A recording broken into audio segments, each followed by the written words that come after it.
बजाइले त्यो म्युजिक बन्द गर्नु न।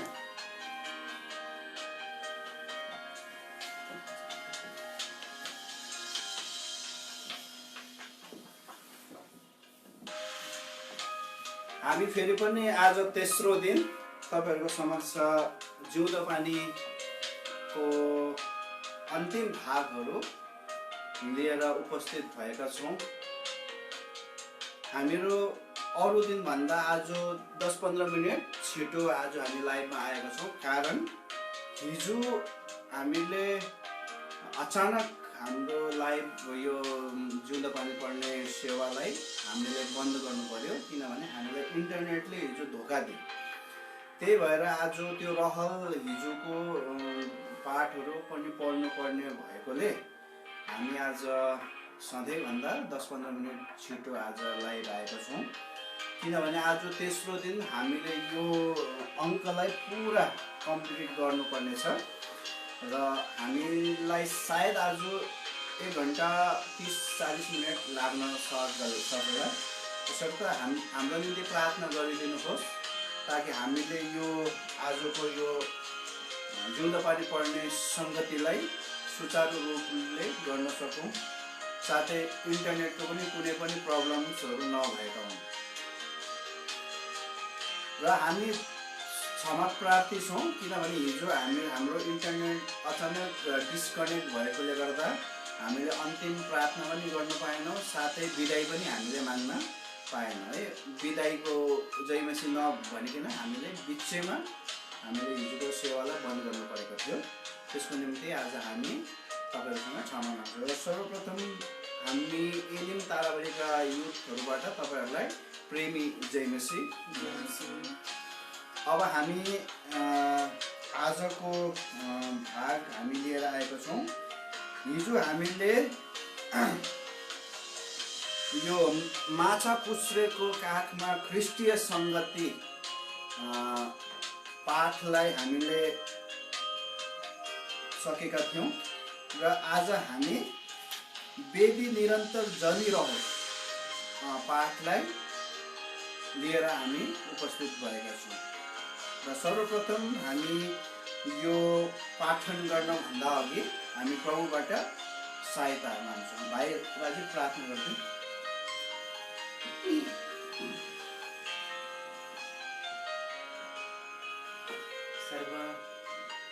सर्व हुनुहुने परमेश्वर, सिंहासनमा विराजमान हुनुहुने, अनन्तकालदेखि नै सदा सर्वदा एक समान हुनुहुने परमेश्वर, स्वर्गमा चाहे पृथ्वीमा सबै कुरालाई आशिष तुल्याउनुहुने हाम्रो एकमात्र धन्य परमेश्वर, तपाईको शरणमा हामी प्रभु यीशु ख्रीष्टको नाममा आएका छौं। प्रभुजी, तपाई यस्तो परमेश्वर हुनुहुन्छ जसले 5 रोटीले 2 माछाले तृप्त दिने परमेश्वर हुनुहुन्छ। अनि प्रभु, सबै स्वर्ग र पृथ्वीमा भएका सबै कुराले प्रभुजी तपाईमा नै आशा राख्दछन्। हामी सबैलाई तृप्त दिने परमेश्वर तपाईँ हुनुहुन्छ। अनि हामीले मागेको भन्दा सोचेको भन्दा बढ्ता गर्ने परमेश्वर तपाईँ हुनुहुन्छ। प्रभु, हामीमा तपाईलाई महिमा दिने, खुसी तुल्याउने आज हामीमा के छ र प्रभुजी? तपाईँ त सत्य अनि पवित्र परमेश्वर, सर्वशक्तिमान परमेश्वर हुनुहुन्छ, जसको भय, जसको डर 24 प्राचीनहरूले, स्वर्गदूतहरूले मान्दछन्, पवित्र सन्तगणहरूले मान्दछन्। प्रभु, आज यति महान परमेश्वरले हामीलाई तपाईको अनुग्रहमा हामी दुर्बलहरूलाई पनि तपाईले बचाउनु भएको कारणले गर्दा हामी सानो बगर सानो झुन्डबाट पनि तपाईँ हाम्रो प्रभु यीशु ख्रीष्टको संगतिमा फेरि पनि आज यो जिउँदो पानीको सेवामा हामीले ठुलो सौभाग्य जो आज तपाईबाट पाएको हुनाले प्रभु तपाईको शरणमा आएका छौँ। हामीलाई थाहा छ प्रभु, हामीले सोचेको भन्दा मागेको भन्दा तपाईले बढ्ता गर्नुहुन्छ। त्यसै कारण प्रभु तपाईको शरणमा हामी नआइसक्दैनौँ। यो सेवालाई हाम्रो प्रभु यीशु ख्रीष्टमा आशिष तुल्याएका हुन्। प्रेमी परमेश्वर पिता, हाम्रो दुर्बलता कमजोरताहरू छन्, तपाईले क्षमा गरिदिनुहोस्। तपाईले हामीलाई गर्नुभएको त्यस कालले क्रुसको त्यो प्रेममा, बलिदानमा हाम्रो मुक्तिदाता यीशु ख्रीष्टको रगतको छिड्काउ हामीलाई फेरि दिनुहोस्। तपाईको रगतको घेराउमा हामीलाई राखिकिन प्रभु, हामी दुर्बल पात्रहरूलाई तपाईको त्यस जिउँदो पानी आज तपाईले अचम्म प्रकारले गर्नुभएका तपाईका महान महान कुराहरू प्रभुजी मण्डलीमा तपाईँका जनहरूमा तपाईँले गर्नुभएको कुराहरू यी सबै आज पढ्नुको लागि आज हामीमा केही छैन प्रभु योग्यता तपाईँले दया गरिदिनुहोस् प्रभु तपाईँले हामीले कृपा गर्नुहोस् हामीलाई तपाईँको आत्माको अभिषेकले तपाईँको इच्छाअनुसार आज प्रभुजी तपाईँको स्वर्गीय उपस्थितिमा आज तपाईँले दिए आदर अनुसार आज प्रभुजी हामी तपाईँको यो जिउँदो पानीको गवाईहरू प्रभुजी हामी पढ्न सकौँ अनि प्रभु यो सेवाकाईबाट तपाईँकै महिमा भएका होस् तपाईँलाई प्रार्थना छ जसले पनि हेरिरहेका छन् प्रभुजी तपाईँका जनहरूले उहाँहरूलाई पनि तपाईँले आशिषित बनाएका हुन् प्रभुजी यो नेटहरूको प्रब्लम कुनै नभएका होस् प्रभुजी यो सबै कुरा तपाईँकै हातमा तपाईँले राखिबसेका हुन् प्रभु तपाईँलाई बिन्ती छ अन्धकारको सबै कुरालाई तपाईँको सामर्थ्य नाममा प्रभु यीशु ख्रीष्टको नाममा हामी बाँध्दछौँ तपाईँको अधिकार भएको नाममा तपाईँले बाँधिबसेका हुन् प्रार्थना छ तपाईँकै महिमाको निम्ति हामी तपाईँलाई यो सेवालाई तपाईँको शरणमा जिम्मा लाउँदै आशिष माग्दै सबै महिमा प्रभु तपाईँलाई नै दिँदै धन्यवाद सहितको प्रार्थनालाई आशिषित तुलाउने सिंहासनमा विराजमान हुने प्रभु यीशु ख्रीष्टको महिमित नाममा माग्छौँ धन्य पिता सुनि गण गरी बक्सिनुहोस् आमेन। ल हस् तब अब हामी आजको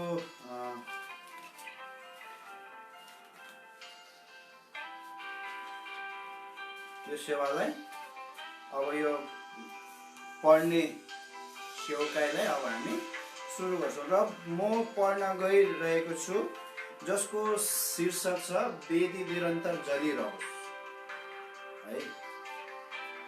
प्रथम अखिल बेलायत पवित्र महासभा 2014 को प्रतिवेदन तयार गर्न अघि मलाई हाम्रा अति नै दयालु करुणामय सामर्थ्य अनुग्रहमय परमेश्वरको दुई प्रतिज्ञा स्मरण गर्न मन लाग्यो। यशाया 43 को 13 र 19 र पहिलो कोरिन्थी 2 को 9। हेर म एउटा नयाँ काम गर्नेछु, कसले रोक्न सक्छ? म उजाड स्थानमा बाटो र मरुभूमिमा नदीहरू बहाउनेछु। तर जसरी लेखिएको छ, आँखाले नदेखेका, कानले नसुनेका र मानिसको चित्तमा पनि नपसेका कुराहरू परमेश्वरले आफूलाई प्रेम गर्नेहरूका निम्ति तयार पार्नु भएको छ। हाम्रो अद्वितीय महान कृपामय प्रेमी परमेश्वरलाई सदा सर्वदा धन्यवाद होस्, जसले आफ्नो जीवित प्रतिज्ञा आफ्ना चुनिएका जनहरूको बीचमा पुरा गर्नुभयो। यो विशेष सेवालाई जानिकन बोधसहित प्रार्थना गर्नुहुने मण्डली परिवार र व्यक्तिहरूप्रति बेलायतमा छरिएर रहेका 7वटा मण्डलीको तर्फबाट ऋणी बन्दै सहृदय धन्यवादी छौँ। निरन्तर तपाईँहरूको अमूल्य प्रार्थनाको अभिलाषी बन्दै यो विशेष पवित्र सभाको प्रतिवेदन पेश गर्दछौँ।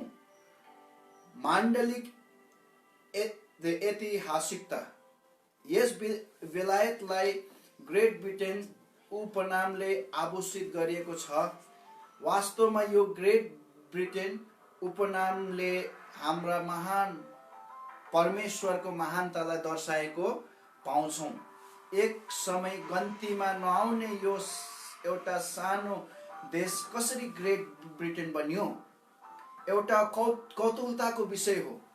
तर महान मुक्तिदाता प्रभु यीशुद्वारा महान परमेश्वरको परिचयमा आउँदा मुक्तिपछि धेरै आशिषमय सफलताहरू यो देशले प्राप्त गर्यो। फलस्वरूप यो सानो देश विश्वकै ठुलो साम्राज्यवादी शक्तिशाली देश बन्न पुग्यो। महान सामर्थ्य परमेश्वर साथ हुनु भएको खण्डमा परमेश्वरको वचनले भन्छ, किनकि जसले मलाई आदर गर्छ उसलाई म पनि आदर गर्नेछु। पहिलो शमूएल 2:20। परमेश्वरलाई आदर गरेको कारण परमेश्वरले पनि यो देशलाई आदर दिनु भएको, त्यसैले ग्रेट ब्रिटेन ग्रेट भयो। तर विडम्बना यो देशको मात्र होइन, हरेक बैरी मानव जातिको विडम्बना एउटै छ। जब ऊ मोटो हुन्छ, अभाव र दुःखमुक्त हुन्छ, तब मान्छेले आफ्नो सृष्टिकर्ता परमेश्वरलाई त्यागिहाल्छ। जसरी लेखिएको छ, तर यशुरुन मोटो भयो र लात हान्यो, त्यो मोटो हष्टपुष्ट चर्बीदार भयो। तब आफूलाई बनाउनु हुने परमेश्वरलाई त्यागेर उसले आफ्ना उद्धारका चट्टानलाई तुच्छ ठान्यो। व्यवस्था 35:15। दुःखको कुरा यही सामर्थ्य परमेश्वरलाई त्याग्दा आज यो शक्तिशाली देश कमजोर दुर्बल बन्दै आत्मिक मरुभूमिमा परिणत भएको छ। त्यो बेलायत ग्रेट ब्रिटेन हरेक परमेश्वरविहीन व्यक्तिहरूको निम्ति आँखा खोलिदिने प्रमाण हो र सच्चा परमेश्वरको सच्चा मुक्तिदाताको खोज गर्ने परमेश्वरका जनहरूका निम्ति ठुलो चेतावनी पनि हो। यस सत्यलाई जानी बुझी अघि बढ्नु ठुलो बुद्धिमानी हो। जसले घर चट्टानमाथि बनायो प्रिय हो। परमेश्वर कति महान प्रेमी हुनुहुन्छ। यो देश मात्र होइन तर कैयौँ देश जाति र व्यक्तिहरू प्रभुका जीवित गवाहीका रूपमा हामी देख्न सक्छौँ। यस्तै देन छ सृष्टिकर्ता परमेश्वरको प्रेम संसारमा पाप अधर्म र अपराधका कारण त्यो भयानक नरकको दण्ड मृत्युमा गइरहेको हामी मानव जातिलाई उहाँले अनन्त प्रेम गरी ख्रिस्टमा बचाउनु भएको छ। परमेश्वरले संसारलाई यस्तो प्रेम गर्नुभयो कि उहाँले आफ्नो एकमात्र जन्माएको पुत्रलाई दिनुभयो ताकि उहाँमाथि विश्वास गर्ने कोही पनि नष्ट नहोस् तर उसले अनन्त जीवन पाओस्। यूहन्ना 3:16। तपाईहरूलाई एउटा बिन्ती छ, यदि तपाईहरूले शब्दहरू स्पष्ट रूपमा पाउनु भएको छैन भने चाहिँ कमेन्टमा लेखिदिनुहोस् ताकि हामी अलिकति सुधार्ने प्रयास गर्छौँ ल। र अब हामी अगाडि बढ्छौँ। यो आत्मिक मरुभूमिमा परिवर्तन भइरहेको बेलायतमा परमेश्वरले हामी नेपालीहरू माझ पनि एउटा नयाँ काम त्यसबेला सुरु गर्नुभयो जब उद्धार मुक्ति पाएका उहाँका जनहरूलाई बेलायत सैनिकको माध्यमद्वारा यस देशमा प्रवेश गराउनु भयो। त्यस समय मैले यहाँको अग्रज दाजु दानियल केसीसँग लिएको जानकारी अनुसार उहाँहरूले गोर्खा सैनिक शिविर बेलायतको अल्डरसटमा थियो। त्यही धेरै विश्वासी दाजुभाइ दिदीबहिनीहरू जुटेर प्रार्थना सङ्गति सुरु गर्नुभयो। 1997 को कुरा। अमेरिकाबाट भाइजी टी कोसीले बेलायतमा रहेका सानो झुन्डलाई सङ्गति दिनुभयो र नाम पनि बेरेका दिनुभयो। यसरी प्रभुको मेचको स्थापना सँगै प्रभुको कार्य यहाँ बढ्दै जान थाल्यो। आत्माहरू प्रेरित 5:46 र 47 अनुसार थपिँदै गयो। यो काम बढ्दै जाँदा 2005 मा अर्को काम भयो। त्यो थियो सेवा र दाजुहरूको रिटायरमेन्ट र भूतपूर्व सैनिकहरूलाई बेलायत प्रवेश खुल्ला थियो। सैनिक जीवनबाट अवकाश लिएर दोस्रो सेटलमेन्टको निम्ति दाजु यही बेलायतको रिङ्गिङमा सर्नुभयो। अनि यसरी अल्डरसटको बेलामा मण्डली रिङ्गिङमा सर्यो। त्यस समय हाम्रा आदरणीय बडा दानियल राई एलसादाई कालिम्पोङबाट यहाँ सङ्गतिमा आउनुभयो। भाइजी टी कोसीले पनि बेला बेलामा सङ्गति दिइरहनु भएको कारण नयाँ आत्माहरू थपिरहेको थिए भने भूतपूर्व सैनिक विश्वासी दाजुभाइ दिदीबहिनीहरू पनि धमाधम नेपालबाट प्रवेश गर्न थाल्यो। रोजगारको कारणले बसाइ टाढा नजिक जहाँ भए तापनि सबै प्रभुका जनहरू बेरेकामा नै सेवा सङ्गतिमा जुटिरहनुभयो। फेरि 2007 मा भाइजी टी कोसीको सङ्गतिद्वारा यही बेलायतको डोभर भन्ने ठाउँमा अर्को स्थानीय मण्डलीमा मेचको सेवा सुरु भयो। अनि बिरिया उपासना भवन नाम दिनुभयो। उसै गरी नयाँ आत्माहरू थपिने र विश्वासीहरू बेलायत प्रवेश गर्ने कार्य जारी रहेको छ। भाइजी क्रिस्टोफर अनि दिदी रुथले पनि यहाँको मण्डलीलाई सङ्गति दिनुभयो। त्यही बेला क्याम्बरलीमा रहेको झुन्डलाई बेरेकाको सङ्घी मण्डलीको रूपमा बेतेल नामकरण गरी भाइजीले मेचको स्थापना गर्नुभयो। क्रमशः भाइजी टी कोसीको सेवा र सङ्गतिद्वारा स्थानीय मण्डली यहोवा इरे स्विडेन बेथानी अल्डरसट र एन्टियोक हान्सलोमा प्रभुको मेच सुरु भयो। 2009 सालदेखि नै 6 स्थानीय मण्डलीको सरसल्लाह र अगुवाईमा पहिलो युवा शिविर यहाँ सुरु भयो। विभिन्न अभिलाषाले भरिएका जवान छोराछोरीहरूको निम्ति यो देश बडो खतरा भइरहेको थियो। त्यसैलाई मध्यनजर गरेर आत्मिक अगुवाई, बातचित, सरसल्लाहद्वारा 1909 देखि बेलायतमा पवित्र महासभा सुरु भएको हुनुपर्छ। धेरै बाधा विघ्न र परिस्थितिवश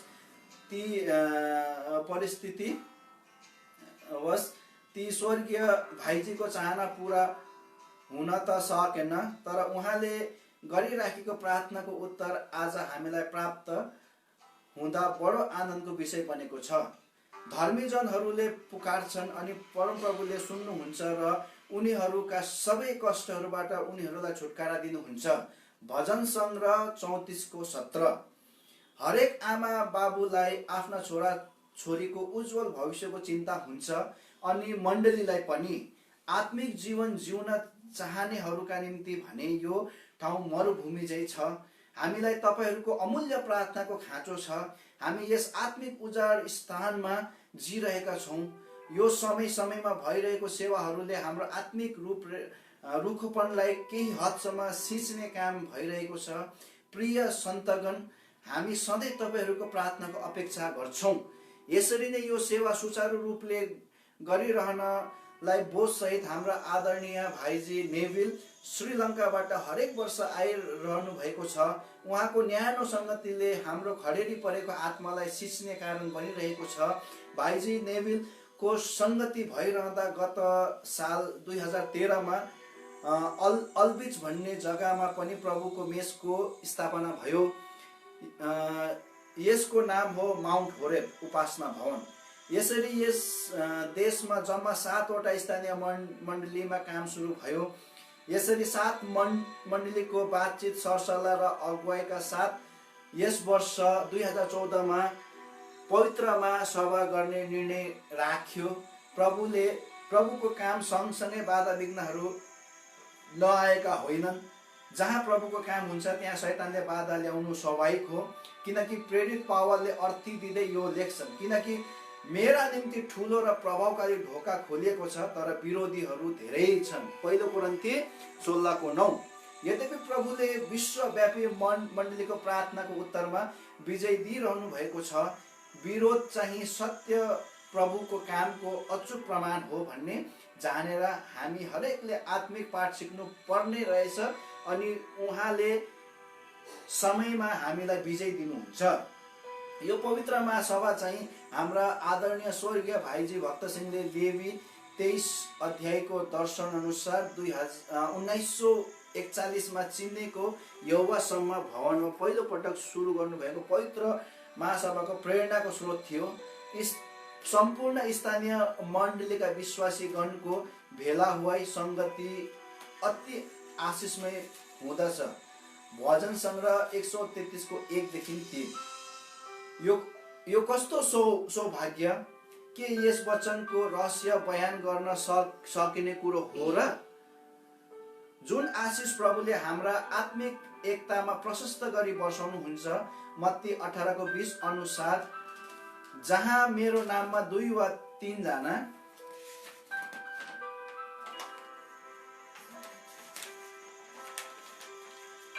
भेला हुन्छन् त्यहाँ तिनीहरूको माझमा म हुन्छु। प्रभुको उपस्थितिले यो आशिष हामीले अनन्त जीवनको रूपमा प्राप्त गर्न सक्छौँ।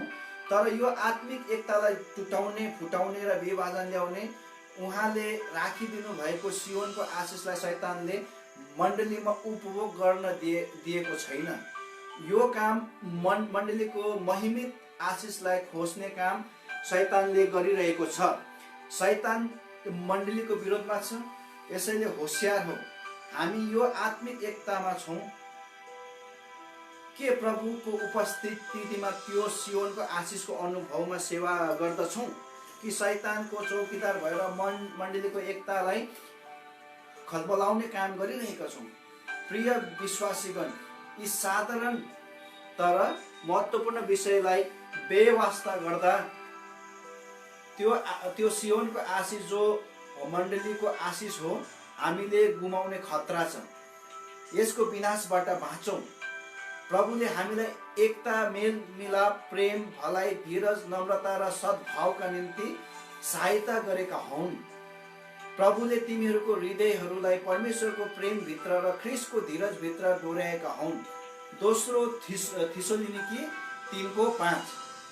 उक्त पद अनुसार यस देशमा पनि यो वर्ष पहिलो ऐतिहासिक पवित्र महासभा सर्व मण्डलीको प्रार्थना अनि 7 मण्डलीको एकता अगुवाईमा सुसम्पन्न हुन प्रभुले सहायता गर्नुभयो। हामी अति धन्यवादी छौँ प्रभुप्रति, कारण हामीले खोजेको भन्दा, मागेको भन्दा बढी आशिष हामीलाई दिनुभयो। यद्यपि हामी अयोग्य थियौँ अनि यो सेवाको तयारीका निम्ति हाम्रा बडा दानियल राईलाई प्रभुले ल्याउनुभयो। उहाँको सङ्गति सेवाद्वारा यो विशेष सेवाको तयारीमा प्रेरणा, हौसला प्रभुले दिनुभयो। जब प्रभुको सेवाको विषय आउँछ, हामी कहिले आफ्नो बल, बुद्धि, ज्ञान वा धनमा भर पर्नु हुँदैन। बडाले दार्जिलिङ मण्डलीमा एकतामा 10 रुपियाँ मात्र हुँदा पनि स्पेशल सेवा एकदम आशिषमय ढङ्गले सुसम्पन्न भएको सत्यता अनुभव सहित बताउनु भयो। स्वर्गीय आशिषको निम्ति स्वर्गीय ज्ञान, समझको खाँचो पर्दो रहेछ। यसरी प्रभुले आफ्ना दासलाई हाम्रा सेवाको निम्ति प्रयोग गर्नुभयो। धेरै समयदेखि मण्डलीलाई उपवास प्रार्थनामा लागिरहनुमा प्रभुले सहायता गर्नुभयो।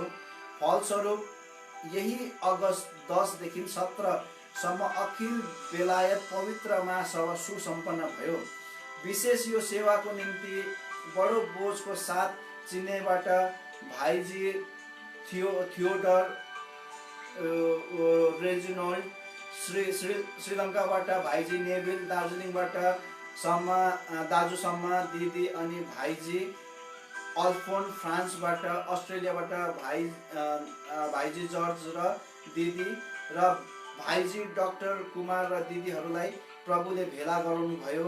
प्रभुले यस सेवाको आधार वचन प्रकाश 21:5 दिनुभयो।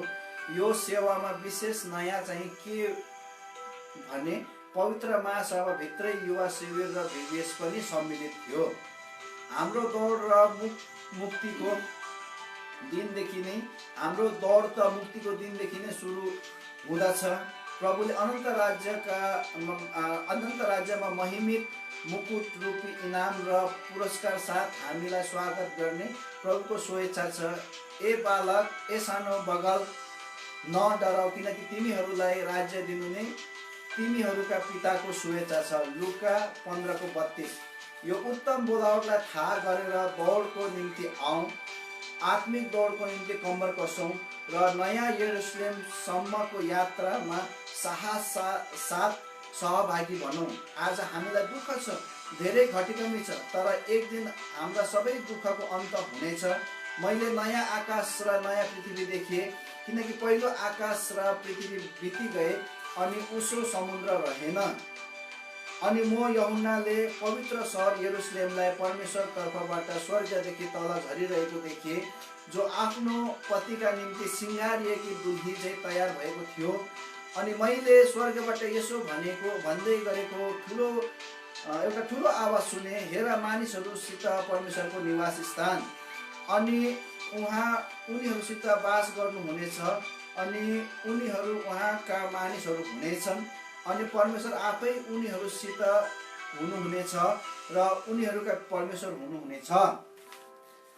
अनि परमेश्वरले उनीहरूका सबै आँखाबाट सबै आँसु पुछिदिनु हुनेछ, अनि मृत्यु कहिले हुने छैन, न त शोक, न रुवाई, न कहिले पीडा नै हुनेछ, किनकि पहिलेका कुराहरू बितिसकेका छन्। प्रकाश 21:1-4। यसकारण कोही ख्रीष्टमा छ भने ऊ एउटा नयाँ सृष्टि हो, पुराना कुराहरू बितिगएका छन्, हेर सबै नयाँ भएका छन्। के यो हाम्रो जीवित आशा र जीवनको लक्ष्य होइन र? नयाँ कुराको सन्दर्भमा प्रभुले 12वटा मुख्य कुराहरू बताउनु भएको छ। त्यो हो, पहिलो नम्बर नयाँ जन्म, यूहन्ना 3:2। दोस्रो नम्बर नयाँ मानिस, एफएसी 2:24। तेस्रो नम्बर नयाँ तेल, भजन 32:10 यस आशिषका तेलभित्र 7 पवित्र आत्माको कार्यलाई प्रस्तुत गरिएको थियो। क पवित्र आत्माको बप्तिस्मा 1 कोरिन्थी 12:13। ख पवित्र आत्माको आशिष 2 कोरिन्थी 2:1-16। 1 यूहन्ना 2:27। ग पवित्र आत्माको महसुस 2 कोरिन्थी 2:1। घ पवित्र आत्माको छुटकारा 2 कोरिन्थी 1:5। एफिसी 1:14। अंग पवित्र आत्माद्वारा धर्मपुत्र रोमी 8:23। च पवित्र आत्माको सान्त्वना यूहन्ना 14:16। 1 कोरिन्थी 6:19। छ जगाउने आत्मा रोमी 4:11। पवित्र आत्माको बप्तिस्मा 1 कोरिन्थी 12:13। पवित्र आत्माको आशिष 2 कोरिन्थी 1:16। 1 यूहन्ना 2:27। पवित्र आत्माको महसुस 2 कोरिन्थी 2:21। पवित्र आत्माको छुटकारा 2 कोरिन्थी 1:5।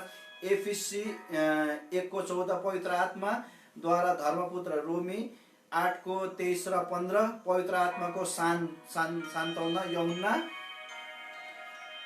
14:36। 1 कोरिन्थी 6:19। छ जगाउने आत्मा रोमी 4:11। छ नयाँ गीत भजन सङ्ग्रह 40:1-2 र 3। प्रेरित 16:55। नयाँ आज्ञा यूहन्ना 13:34। नयाँ फल श्रेष्ठ गीत 7:13। मत्ती 3:8। नयाँ कृपा बिलाप 3:23। नयाँ मेघ जकरिया 9:13 र 18। न्यायकर्ता 9:13। यशायाह 12:3। नेहमिया 8:10। नयाँ राज्य नयाँ नाम यशायाह 62:2। प्रकाश 2:17। नयाँ यरुशलेम प्रकाश 21:1 र 2। हाम्रो आत्मिक जीवनमा प्रभुले तयार पार्नु भएको यो 12 विषय कति महत्त्वपूर्ण छ भन्ने वचनद्वारा प्रभु हामीसित बात गर्नुभयो। प्रभुले भन्नुभयो म सब थोक नयाँ बनाउँछु। जीवनको हरेक कठिनाइहरूमा जब हामीले उहाँको क्रुसलाई हेर्दछौँ हाम्रो दुःख कष्टहरू सरल र सहज बन्दछ, किनकि प्रभुले क्रुसमा यी भयानक कष्ट र पीडा माथि विजय पाउनु भएको छ। जब प्रभुको दुःखलाई हेर्दछौँ हाम्रा दुःखहरू सहज बन्दछ। अनि प्रभुले प्रतिज्ञा गर्नुभएको त्यो इनाम र जीवित आशाका कारण ती दुःख कष्टहरूमा पनि हामी आनन्द मनाउन सक्छौँ। प्रभुले क्रुसको सामर्थ्यद्वारा यो सम्भव तुल्याउनु भएको छ। यसरी यो पवित्र महासभाले हामीलाई धेरै आशिष दिनुभयो। सेवा अवधिभर कुनै अप्रिय घटना प्रभुले हुन दिनु भएन। हामीलाई सुरक्षित पखेटा मुनि राख्नुभयो। यसरी 7 दिन उहाँले हामीलाई उहाँको उपस्थितिमा आनन्दित राख्नुभयो। सेवाको अन्तमा 14 जनाले नयाँ जन्मको अनुभवमा बप्तिस्मा लिए। हामी यस मरुभूमिमा जिउनेहरूका निम्ति प्रार्थनामा गोठसहित याद गरिदिनु होला, ताकि यो सधैँ खोलिरहोस्, त्यो नदी सधैँ बगिरहोस्। अनि लेवी 6:13 अनुसार आगो वेदीमाथि निरन्तर जलिरहोस्, त्यो कहिले ननिभोस्। जसलाई लेख्नु भएको रहेछ ब्रदर दिल्ली शेर राई, बेरेका उपासना भवन, रिङ्गिङ, युकेबाट। अब हामी अगाडिको पाठ हाम्रो रोशन दाजुले पढ्नुहुन्छ। हाम्रो रोशन दाजुले अगाडिको च्याप्टर लिएर आउनु हुँदैछ ल।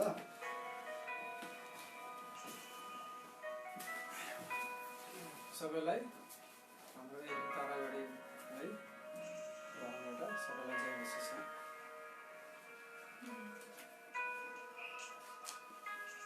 म पढिरहेको छु है, जिउँदो पानीको यो भाग पढेको। यसमा आत्महत्या कि जीवन है। मरे मरे मरे नि मरे, यस्तो चितकारले सडक छेउको कलेज नै थाक्यो। भुइँतलामा बसेका प्रिन्सिपल सत्तरै उठे अनि केटाहरूलाई माथिल्लो तलामा पठाए। तर के फसाद, झ्याल ढोका दुवै भित्रपट्टि बन्द कोठाभित्रबाट यस्तो चित्कार आइरहेथ्यो मानौ केही मर्न नसकेर अधिपाल्ठो भइरहेछ। कोठाभित्र एकजना विद्यार्थीले एक मुड्की दिएर खिड्कीको ऐना फुटायो। त्यसपछि झ्याल खोली बसे, भित्र पसे। भित्र कलेजाका माली मनबहादुर भुइँमा लडीबडी गर्दै भयानक आवाजमा चिच्याइरहेथ्यो। छेउमा उल्टिरहेका एसिडको बोतल थियो। मनबहादुरले आत्महत्या गर्ने प्रयास गरेकोमा कुनै शङ्कै थिएन। उसको अवस्था शोचनीय थियो। प्रिन्सिपलले झट्टै फोन गरे। एम्बुलेन्स मगाएर उसलाई हस्पिटल पठाइदिएपछि थानामा फोन गरे। 5 दिनसम्म अक्सिजन दिँदै पुलिसको पहिरासहित मनबहादुरलाई अस्पतालमै राख्यो। कलेजको लेफ्टेनेन्ट सल्फ्युरिक एसिड प्रिय आत्महत्या गरे। मृत्युलाई अँगाल्न खोज्दै मृत्यु नै ऊदेखि भागेर गयो। तरै पनि ऊ पीर र अशान्तिको भार बोक्न फेरि बाँच्यो। तर मुखबाट खसेको सल्फ्युरिक एसिडले उसको दाहिने हातको पानी बिदा भयो। मनबहादुरको आत्महत्याको यो प्राथमिक प्रयास थियो। पश्चिम सिक्किममा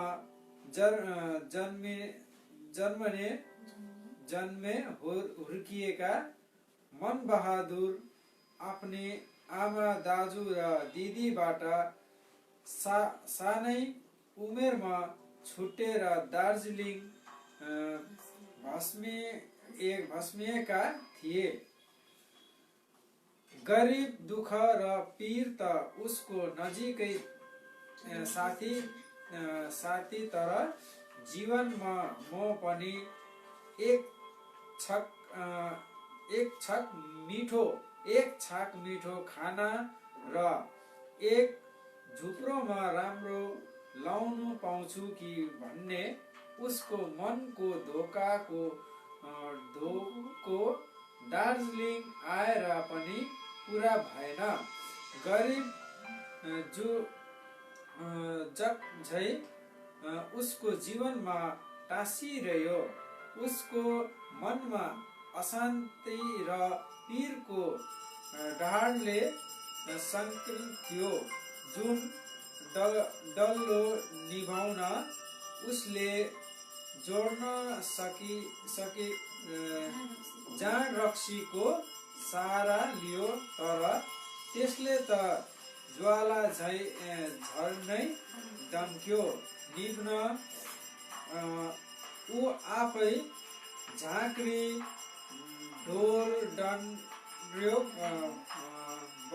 बजाएर चिन्ता बसेर अरूको बिमारी जाति पल्टी थाल्थ्यो, तर उसको मनको भित्र बिमार भन्ने कसैले निको पार्ने पुडको कदमा मन बहादुर अरूलाई नटेर्ने उसले कतिलाई कुटायो, कतिका कुटाई खायो। दार्जिलिङ चौक बजारतिर कतिपल्ट लकअप परिहिड्यो। यत्रो विशाल संसारमा जहाँ पैसाको ठुलो बाढको इजाजत छैन, मन बहादुर आफैले हेरी पठाउनु थियो। दिनभरि देश 10 नङ्ग्रा खियाएर काम गर्दा पनि 2 छाक खान पुग्दैन। यस संसारमा न त एउटा घर छ, न सम्पत्ति, न शिक्षा छ, न कसैको प्यार ममता। उफ, यो मतलबी संसारमा म जस्तो गरिब अनपढ संसारको ठक्याउली भार किन बाँच्नु? यो संसार मेरो निम्ति होइन, मेरो निम्ति त केवल यहाँ खिसी टुरी भोको नङ्गाई अपमान र हाँसो मात्र छ। मेरो लागि कुनै जहाँ जग्गा छैन, कुनै प्रेम छैन। यस्तो हीन भावनाले विचार मन बहादुरलाई यति साह्रै सताउँथ्यो, त्यो उसको निम्ति असह्य हुन्थ्यो। मुटुका घाउहरू कसैले देख्दैन थिए, केवल एकान्तका आँसु बनी चुपचाप झरिरहन्थ्यो। यस्तो निराशा अवस्थामा 1969 सालमा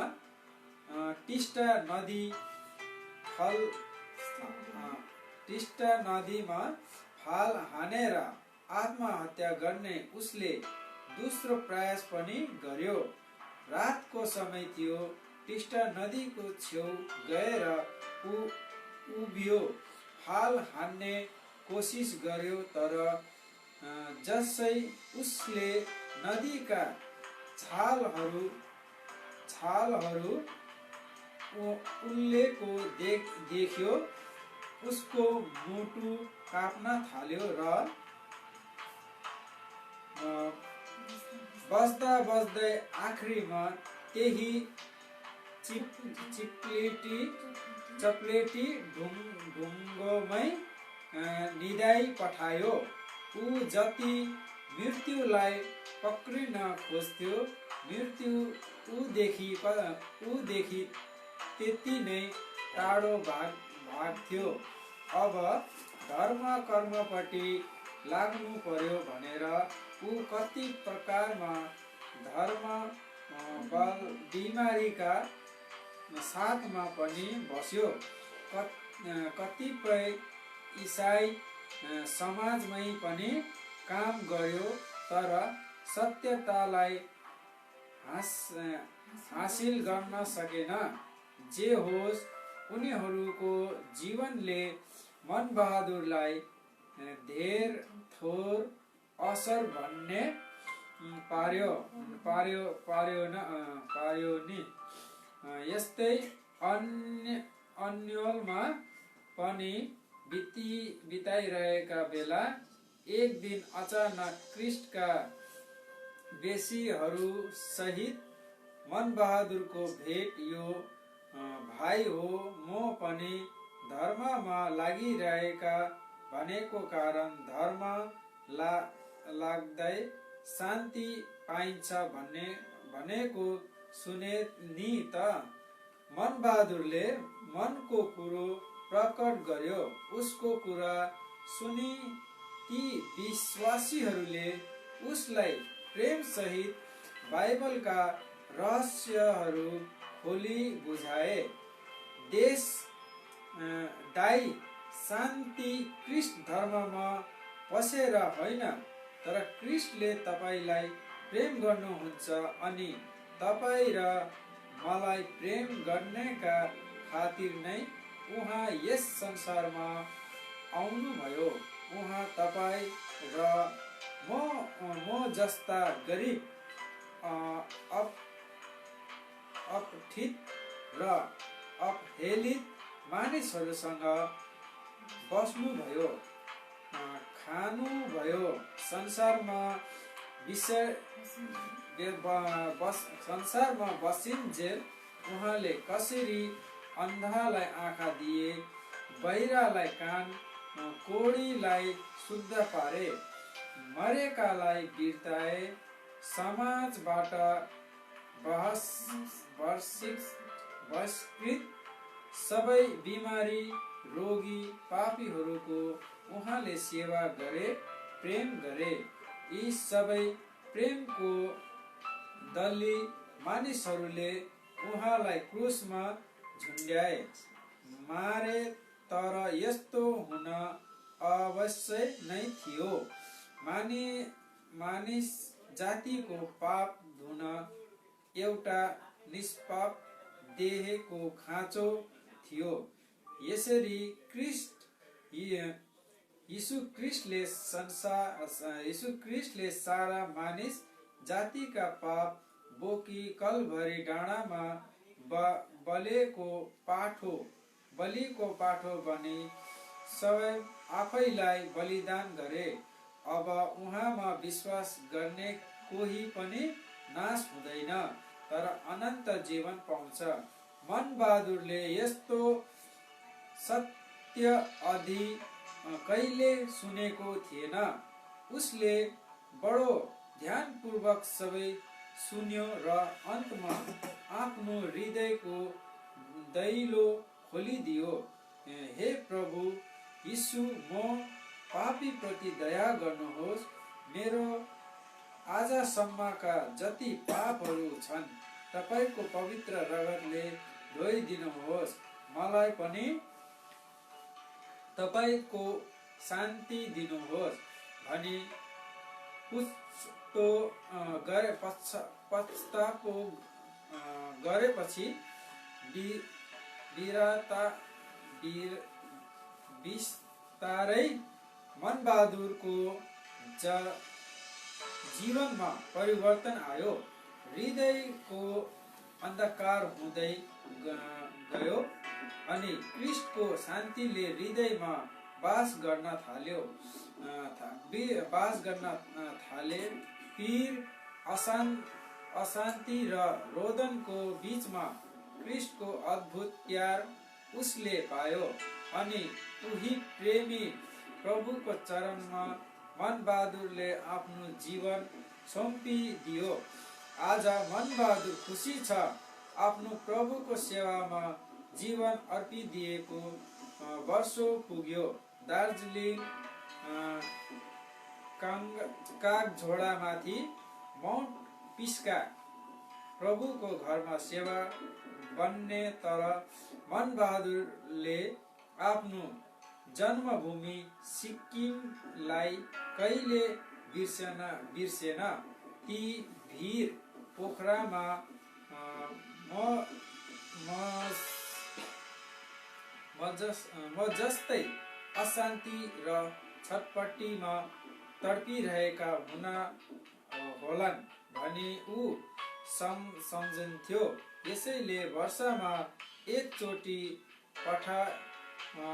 पठाइरहनु भिर सुसमाचारको कमलले बोकी सिक्किमतिर लाग्न गर्थ्यो। कुना कामद्वारा चाहिँदै अनि धेरैको जीवनमा आशिष ल्याउनाले उनको आत्मिक चाहना थियो। प्रिय मित्र, आज तपाईको अवस्था कस्तो छ? के तपाईँ पनि संसारदेखि विवेककै भुइँसुक्नु भएको छ? तपाईँ आत्महत्या कि जीवन चाहनुहुन्छ? मन बहादुर जस्ता पापीहरूका मुक्तिदाता क्रिस्ट यीशु कहाँ आउनुहोस्। मन बहादुरको यो जीवन कथा साँचो हो। अहिले उसले आनन्दको देशमा बडो खुसी आनन्दको जीवन बिताइरहेछ। स्वर्गीय निम्तो छ सबैलाई। प्रभु यीशु भन्नुहुन्छ, हे सबै परिश्रम गर्ने र बोझले लदिएकाहरू हो, म कहाँ आऊ, म तिमीहरूलाई विश्राम दिनेछु। मत्ती 11:28। परमेश्वरले संसारलाई यति बिना प्रेम गरे, उहाँले आफ्नो एकमात्र पुत्र दिनु हुनाले उहाँमाथि विश्वास गर्ने प्रत्येक नाश नहोस् तर त्यसले अजम्बरी जीवन पाओस्। यूहन्ना 3:16। शान्ति म तिमीहरू कहाँ निम्ति छोडिदिनेछु, म आफ्नो शान्ति तिमीहरूलाई दिनेछु। संसारले दिने जस्तो त मैले तिमीहरूलाई दिने होइन। तिमीहरूको हृदय नै विचलित नहोस्, भयभीत नहोस्। यूहन्ना 15:27। सुभद्रा श्रेष्ठ, ब्यारेकका गान्तोक। अब हामी अगाडिको च्याप्टरमा जान्छौँ। तपाईँहरूलाई फेरि पनि एउटा रिक्वेस्ट छ, यदि तपाईँहरूले स्पष्ट रूपमा सुनिराख्नु सक्नु भएको छैन भने या भिडियो ब्लर हुँदैछ, क्लियर तपाईँले देख्नु भएको छैन भने कमेन्ट गर्नुहोस्, हामी त्यसलाई उत्तम बनाउने प्रयास गर्छौँ। अब अगाडिको च्याप्टर लिएर हाम्रो बहिनी रश्मि आउनु हुँदैछ।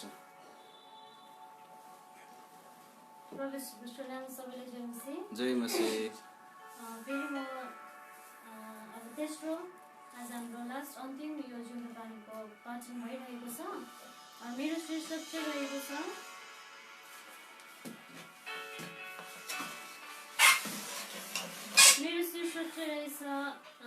छोडी आशालाई सम्झाउँदा। म पढ्न गइरहेको छु। यदि म मेरो पढाइमा मेरो शब्दहरूमा केही भुलहरू भएमा प्रभुले मलाई क्षमा गरेको होस् र तपाईँहरूले सुधारेर यदि तपाईँले पनि राम्रोसँगले सुन्नु भएको छैन भने कमेन्टमा लेखिदिनु शब्दहरूको। र म पढ्न गइरहेको छु है। मृत्यु पनि कति स्वादिलो हुँदो रहेछ क्रिस्टमा सुत्नेहरूका निम्ति। बिछोडको असीम पीडा बीच पनि आनन्द उदाउने रहेछ। फेरि भेट्ने नै छौँ भन्ने जिउँदो आशाको किरण छरेर भुल्न सक्दैनौँ। 20 जुलाई 2013 को त्यो निष्ठुरी रातलाई, जुन रात प्राय 9:35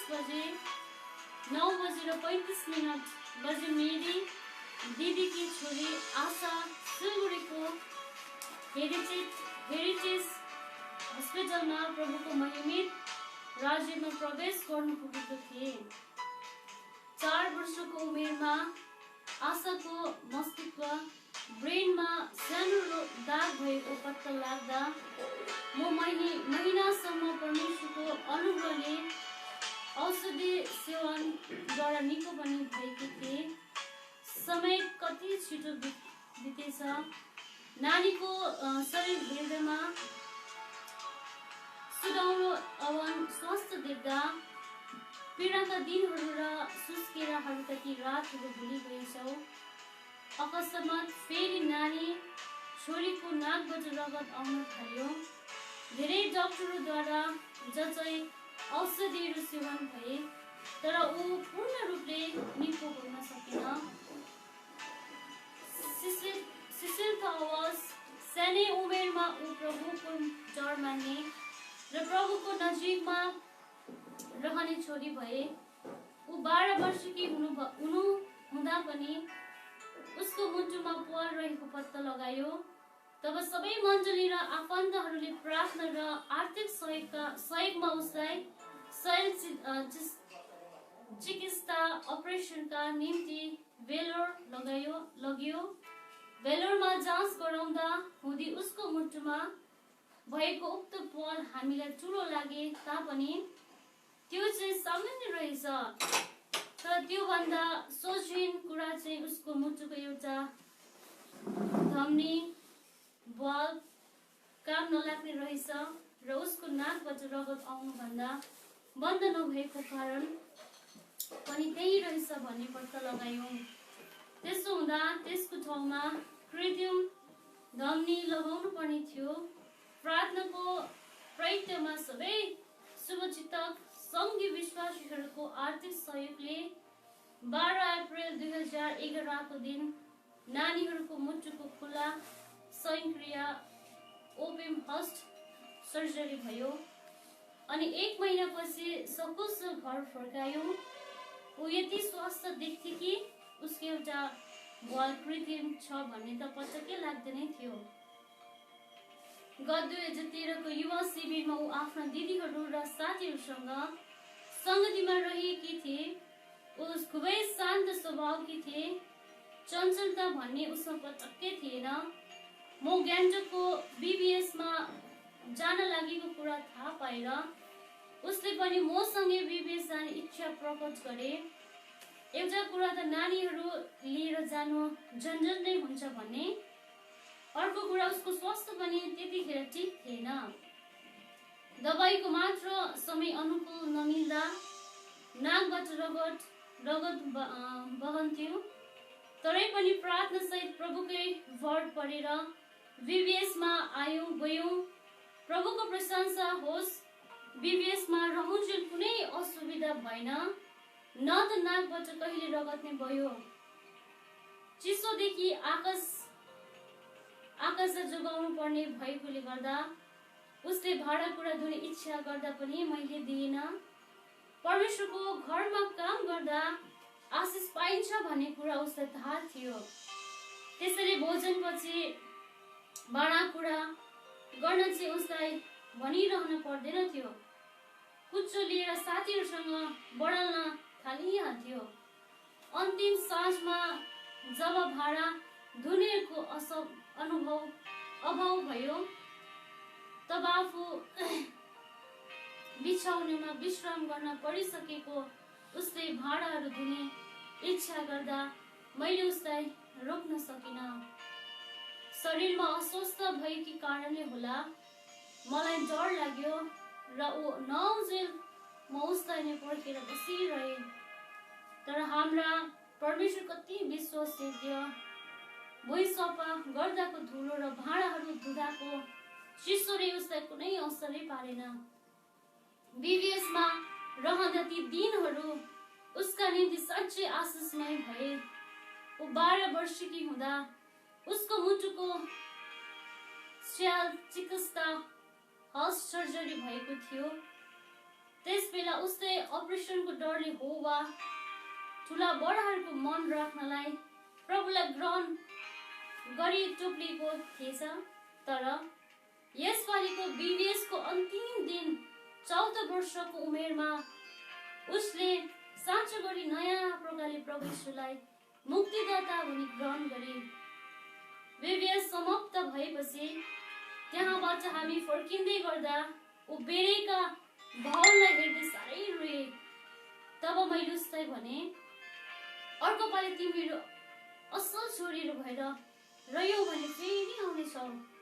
आउँदो सालको बीबीएसमा लागि अहिलेदेखि नै कन्तुरमा पैसा जम्मा गर्दै गर्नु है। मैले त त्यति भनेपछि बिर्सिहाल्छु। तर उसले त कति आगेकारी भई पैसा जोगाड गर्न पनि थालेकी रहेछ। जुन महिनाको अन्तिम हप्ता उसको अर्धवार्षिक परीक्षा भइरहेको समयमा उसलाई ज्वरोले चाप्यो। डाक्टरद्वारा जाँच गराएपछि पहिला टाइफोइड भएर उपचार सुरु भयो। ज्वरो विषेक भएपछि उसलाई दार्जिलिङ उसैको घरमा लगियो। त्यहाँ पनि फेरि अचानक निस्लो ज्वरो आउन थाल्यो। त्यसपछि उसलाई सिलगढी लैजाउने डाक्टरबाट निर्देशक भयो। सिलगढीमा उसको मुटु सम्बन्धी कुनै खतरनाक रोगको निर्धारण नहुँदा ज्वरो जस्तो सामान्य बिमारी त कालिम्पोङमै उपचार भइहाल्छ भनेर उसका आमा र मामाले उसलाई कालिम्पोङमा ल्याए। किनभने आकाशले पहिलेदेखि नै उसको परीक्षा सकिन साथ कालिम्पोङ आउने इच्छा गरेको थिए। कालिम्पोङ आएपछि त्यही साँझ डाक्टरले हेर्न साथ नानीको रक्त विरक्त ब्लड इन्फेक्सन अर्थात्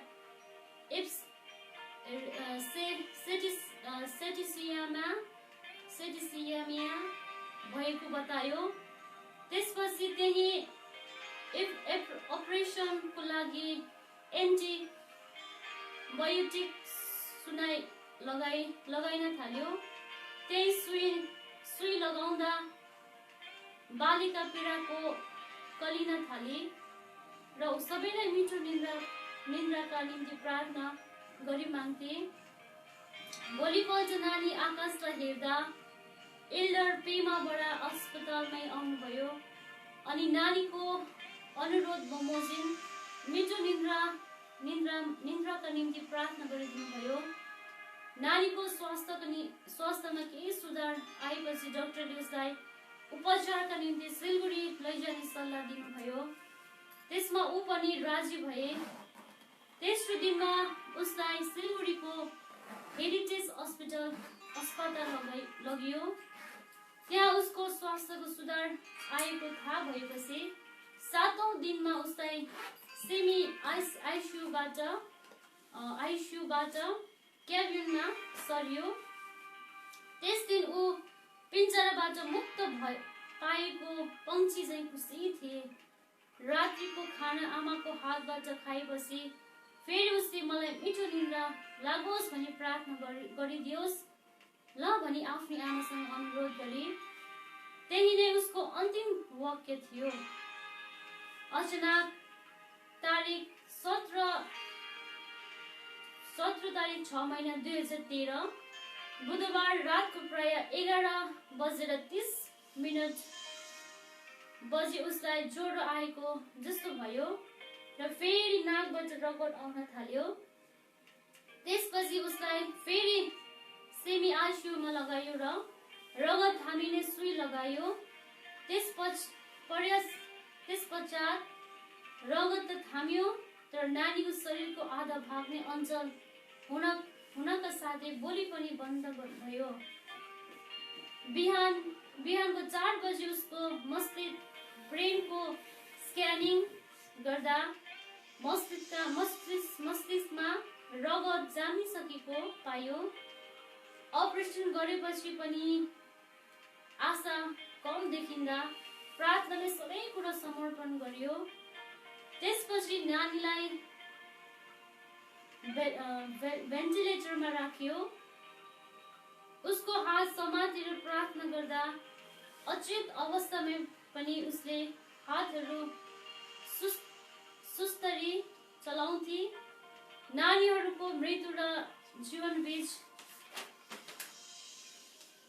सङ्घर्ष भइरहेको सङ्कटकालीन समयमा परिवार पक्षले सबै विश्वासी प्रियजनहरूबाट सहानुभूति, आत्मिक सङ्गति तथा आर्थिक सहयोग समेत पाउन सकेको थियो। शुक्रबार दिउँसो 2 बजेतिर उसले छिटो तर लामो श्वास फेरिरहेका थिए। हामीले परमेश्वरको इच्छा पर्खिरहेका भए तापनि हृदयको एक कुनामा आशाको एउटा दीप जलेको पनि भान भइरहेथ्यो। कति परमेश्वरले आश्चर्यको काम पो गरिहाल्नुहुन्छ कि भनेर। तर ऊ फेरि अचेत अवस्थामा पुगे। तर त्यही बेलुकी उसका बाबा आएर बोलाउँदा उसले राम्रै प्रत्युत्तर दिए। आँखाहरू पनि चम्ला र हाम्रा मनमा फेरि एउटा आशा जगाइदिए। हुनु त परमेश्वरले अघिबाट नै वचन दिइसक्नु भएको थिएछ, बरु हामीले पो बुझ्ने कोसिस गरेकै थिएनछौँ। बुधबारको दिन उसको स्वास्थ्यमा सुधार आएको देखि उसलाई क्याबिनमा सारिएको थियो।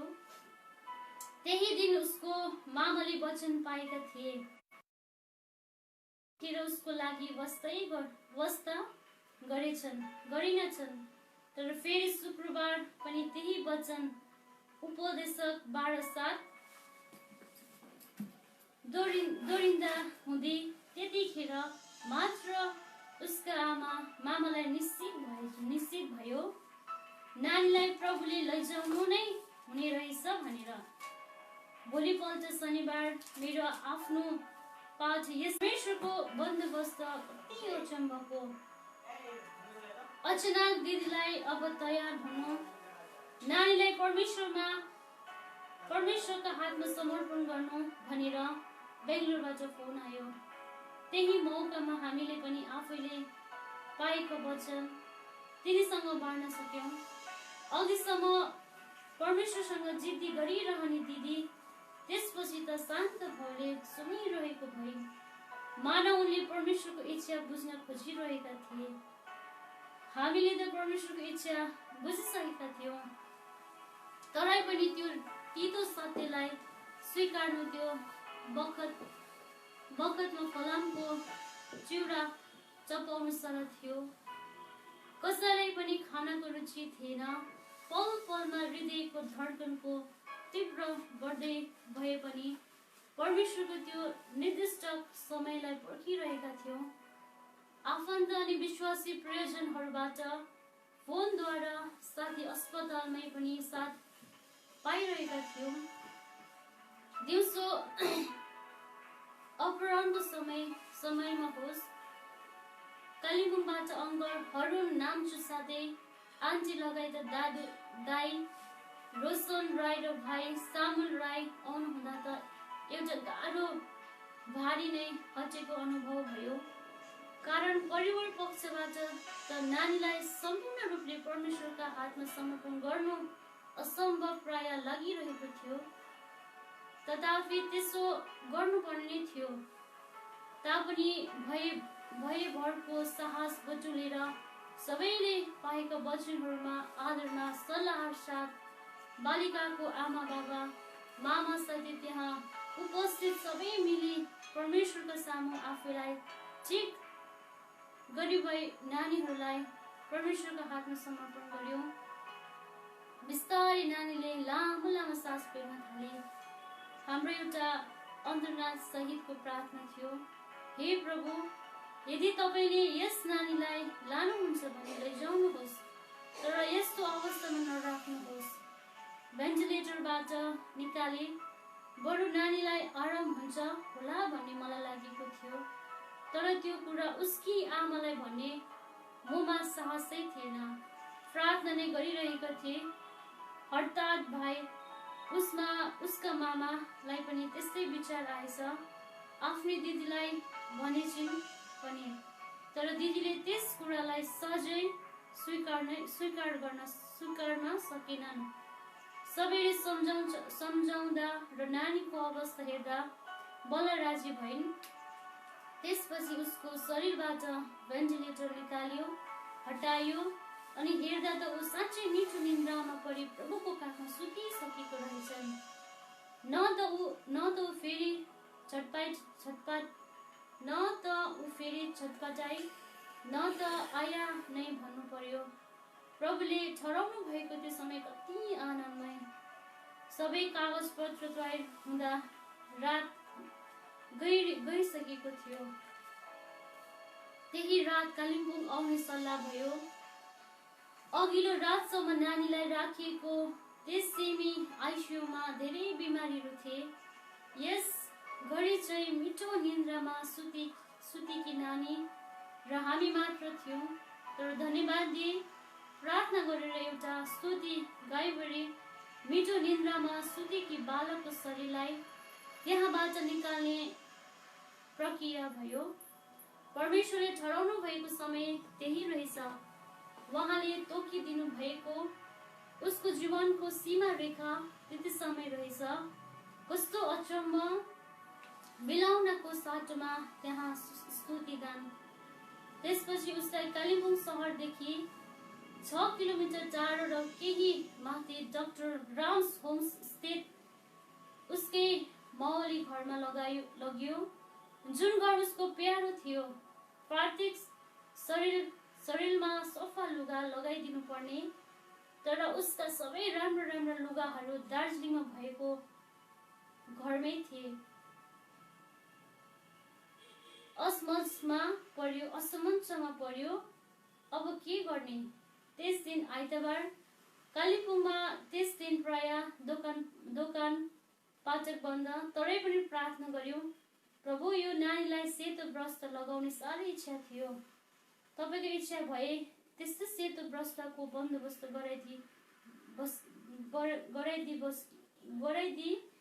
गराइदिनुहोस्। चिनाजानी भएका लुगा पसलहरूमा सेतो वस्त्रको नाम एउटा रिबनधारी थिए।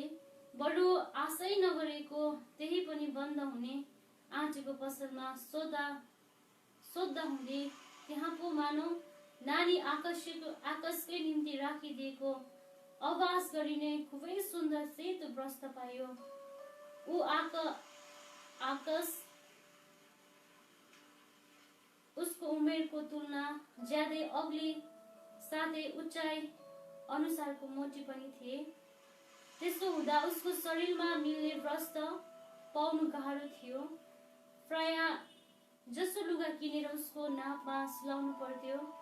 तर कस्तो अचम्म, दुखचुक मान्दै भए पनि त्यो सेतो लुगा उसको जिउमा लगाइदिँदै गर्दा त्यस लुगाका दुवैपट्टि चिप्पर चेन लगाएको पायो, मानव त्यो उसैको लागि बनिएको थियो। उसको अन्तिम दर्शन गर्न आउने एकजना दिदीले त्यो देखेर भनिन्, यो बेहुलीको पोसाक यति छिटो कहाँ बनियो? हाम्रो परमेश्वर कति विश्वासयोग्य, जसले उहाँलाई आदर गर्नेका निम्ति मृत्युपछि पनि सबै आवश्यक कुराहरूको बन्दोबस्त गरिदिनु हुँदो रहेछ। भोलिपल्टको दफन सेवामा अन्तिम दर्शन गर्न आउनेहरू मध्ये धेरैले उसको चेहरालाई हेर्दै भन्दै थिए, नानीको चेहरा कति उज्यालो, कति हँसिलो नि। उसका साथीहरू मध्ये एउटीले गएर उसलाई बाजेलाई भनेछि, बाजे आकाश त एन्जल स्वर्गदूत जस्तै पो भएछ त। त्यो त परमेश्वरले नानी आकाशलाई दिनुभएको आदर थिएछ। उसलाई अति नै मनपर्ने गीत हाम्रो जीवन यहाँ मित्र फुल जस्तो सधैँ प्रत्येक दिन पार्वरिक सङ्गतिमा गीत गाउने गर्थे। सायद फेब्रुअरी महिनादेखि जुन महिनासम्म परमेश्वरले उसँग यस गीतदेखि अघिबाट नै बोलिसक्नु भएको थियो, अनि परिवारलाई पनि यस गीतको मध्यबाट बोलिरहनु भएको थिएछ। पार्वरिक सङ्गतिमा प्रार्थना गर्दा उसले घरको बाजे बोजूदेखि प्रत्येक नानीको नाम लिएर प्रार्थना गर्थे।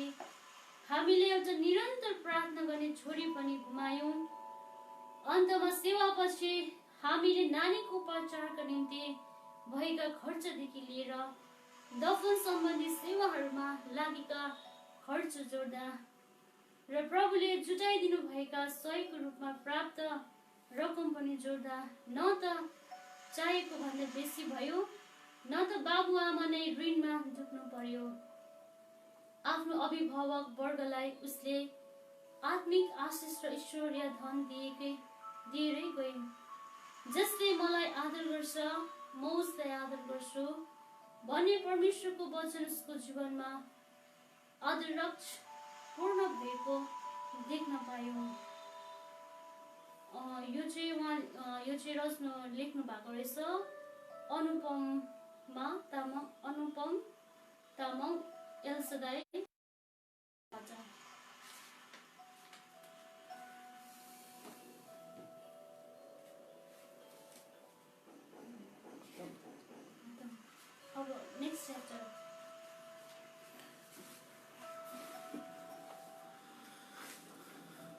अब हामी अघिल्लो च्याप्टरमा जाँदैछौँ, जसलाई हाम्रो भाइ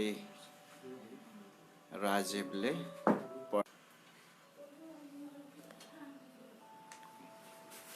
हाम्रा प्रभुमा प्रिय प्रेरित बाबुहरू, आमाहरू, ब्रदर सिस्टर्स जति पनि हुनुहुन्छ, प्रभुको अनुग्रहमा प्रभु यीशु ख्रीष्टको धन्य महिमित नाममा हजुरहरूलाई एलिम ताराबारीबाट अनि म ध्रुव राज्यबाट हजुरहरूलाई जय मसीह। हजुरहरूको अगाडि पढ्ने विषय चाहिँ रहेछ आत्मिक न्याय, अनि हामी चाहिँ प्रेममा जिउनुपर्छ भन्ने विषय रहेछ।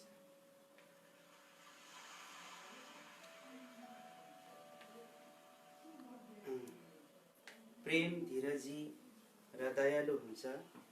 प्रेमले ढाँ गर्दैन, आफ्नो प्रशंसा गर्दैन, घमण्डले फुलिँदैन, रुखो व्यवहार गर्दैन, आफ्नो भलाइ खोज्दैन, रिसाउँदैन, खराबीको हिसाब राख्दैन, सबै कुरा सहन्छ, विश्वास, आशा, प्रेम, यिनमा सर्वप्रथम चाहिँ प्रेम हो। यसैले भनिन्छ प्रेमद्वारा नै सबैलाई जित्न सकिन्छ अनि सबैको मनलाई खिच्न पनि सकिन्छ। नकार्न नसकिने यस कटु सत्यलाई बुझी व्यवहारिकतामा यसरी प्रेममा नजिउने कति सेवकहरू चाहिँ न्यायको दिन इनामको आशामा चिनाउँदा रहेछन्। प्रभु, के तपाईको नाउँमा हामीले अगमबानी बोलेनौँ, अचम्मका कामहरू गरेनौँ र? तर उत्तर पाउँदो रहेछ, जे जति गर्यो आफ्नै निम्ति गर्यो, म तिमीहरूलाई चिन्दिनँ। साँच्चै उनीहरूको निम्ति कति बेवास्ता र धोकाको दिन होला त्यो दिन। ज्ञान बुद्धिद्वारा विकसित त भए गयो, तर सभ्यता देखाउन चाहने हाम्रो भित्रको तिर्सनाले आत्मिक जीवनमा चाहिँ हामी घट्ने र सकिने काम मात्र गर्यौं। सिधा सोझा देखिएका हाम्रा अग्रज सेवकहरूले कसो माइल टाढा परमेश्वरको आज्ञा पूरा गर्ने सम्बन्धमा हामीलाई छोडिदिए। तिनीहरू एकसाथ खान्थे, सबै थोक साझा हुन्थे, यस्तै सराहीन जीवन जिएर एउटा अमेट छाप छोडिदिए। वर्तमान पिँढीलाई चुनौती नै छ, उनीहरू यस्तै निस्वार्थ प्रेमको जहीँ तहीँ अनिकाल छ। अब सहकालका निम्ति हाम्रा घुट्नाहरू धस्नु पर्नेको छ। यो पनि आज मण्डलीको एक प्रभुको विषय भएको छ। परमेश्वर सबै प्रेम हुनुहुन्छ। उहाँको आदेश हो, सर्वथोकको प्रेममा बनिरहौँ। यही नहुँदा नै शत्रुले हामीलाई टुक्राइरहेको छ। फलस्वरूप देखावटी, बनावटी र मिलावटी सेवा गर्न बाध्य छौँ। लिनुभन्दा दिनु नै आफ्नो कर्तव्य सम्झने प्राय थोरै देख्छौँ। यस्तै स्वार्थहीन हामीमा प्रेमको कमी छ। धेरै नसुहाउँदिला आवाजहरू सुन्छौँ। घमण्डी, स्वार्थी, लोभी, विश्वासघाती, क्रोधी स्वभावले जरा गाड्दैछ। यस्ता आवाजहरू जन्माउनमा हामी नै दोषी छौँ। हामी हाम्रोदेखि पर हटी जब मलाई भन्ने विचार लिएर जिउँछौँ, तब नै यस्ता नकारात्मक आवाजहरू चुलिएर जान्छन्। तब यस्तो होलाहा एका अर्का बीचमा भएको भरोसा र विश्वासका बीजहरू पनि हृदयमा नामेट हुन्छन्। शङ्का सबैको हृदयमा छापित भएपछि अब एक आपसमा दूरी बढेर जाने नै भो। यही सत्यताले आज हामीलाई पिरोलिरहेछ। हाम्रो आत्मिक स्तर कसिरहेछ। शत्रु चिर्ने पर्खालहरू परिरहेका छन्। वचनले सिकाउँछ प्रेम चाहिँ सर्वोत्तम हो। यसैले प्रेममा बनिरहनु नै हाम्रो परम कर्तव्य हो। जति प्रेम हामी कसैलाई गर्छौँ उति नै बढी प्रेम चाहिँ फेरि हामीतर्फ फर्कन्छ। तब चाहिँ साँच्चै तपाईँको परमेश्वर मेरो पनि परमेश्वर भनी हामीलाई पछ्याउने धेरै आत्माहरूको कमी नहोला। मोआब देशबाट रित्तो भई नाओमी बेथलेम फर्कन लाग्दा रुथ भन्छिन्, तपाईँको परमेश्वर मेरो परमेश्वर, तपाईँ जहाँ जानुहुन्छ म त्यहीँ जान्छु। संसारमा सुखका दिनहरूमा सबैले साथ दिन्छन्। दुखले घेर्छ तब कसले याद गर्छ र? मलाई मारा तितो भनी सम्बोधन गर्ने लाचार सासूबाट केही पाइन्छ भन्ने कुनै आशै थिएन। तरै पनि रुथले सासूप्रति कति धेरै श्रद्धा र माया साँचेकी रहेछिन्। छोड्न मान्दिनन्। यदि हामी परमेश्वरको सन्तान भन्छौँ भने यी पाठहरूले एक आपसमा कति, कहाँ, कहिले अनि कसरी प्रेम झल्काउनु हामीलाई कर्तव्यबोध गराउँदैन र परमेश्वरका दास एलियाले सहयोगी एलिसालाई तीनचोटि छुटाउन चाहँदा पनि एलिसा भन्छ, म तपाईँलाई छोड्ने छुइनँ। यो कस्तो प्रेम अनि कस्तो सम्बन्ध सेवकहरू बीचमा एक आपसमा यसरी नै प्रेममा गाँसिएर सटिएर बस्नु, यो त हामीप्रति परमेश्वरको चाहना होइन र? साथीहरूले साउललाई मार्नु भनी दाउदलाई उस्काउँदा उनी दोस्रो चोटि फेरि गल्ती दोहोऱ्याउन चाहँदैनन्। तब त उनी भन्छन्, अभिषिक्त जनप्रति हात उठाउने को निर्दोष हुन सक्छ र? मबाट यस्तो काम नहोस्। ख्रिस्टमा नयाँ भएका हामीलाई जब गल्तीको आभास हुन्छ, के यसरी नै खराबीबाट तर्किनु पर्ने होइन? यसर्थ उहाँको टकटकाउट तिमीहरू दाहिने देब्रे लाग्दा पछिल्लोतिरबाट बाटो यही हो, यसैमा हिँड्ने गर। यसैया 30:11 भन्ने भित्री आवाजको निर्देशमा हिँड्नु नै हाम्रो बुद्धिमान हो। साथै भाइचारको प्रेममा गाँसिने, जोडिने र बनिरहने कुञ्जी पनि हो। तब मात्र हाम्रा सेवकहरू उदाहरणीय सारांशनीय भई न्यायका दिनमा सत्य साबित हुनेछन्।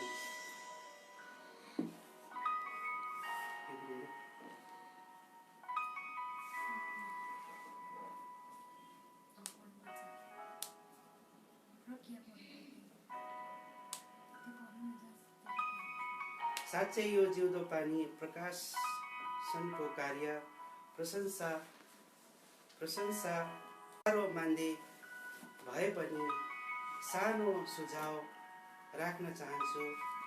सेतो कागजमा कालो अक्षर हेर्ने बानी बसेकोले अहिले जिउँदो पानीमा नीलो रङ प्रयोग गरेको देख्दा यो आँखा कता लजायो। यसर्थ कालो मसिनले लेखे कसो होला, सानो मुख ठुलो कुरा भने जस्तो सुझाव राख्ने आँट गरे, अन्यथा नलिनुहोला। हर्क सुब्बा, कनान, काठमाडौँ, नेपाल। अब त जिउँदो पानी मण्डलीलाई सिँच्ने एक विशेष माध्यम नै भइसकेको छ। पवित्रिकाले प्रकाशमा ल्याइरहेका विषयहरूले धेरै प्रेरणा दिइरहेको छ, सठिक छन्।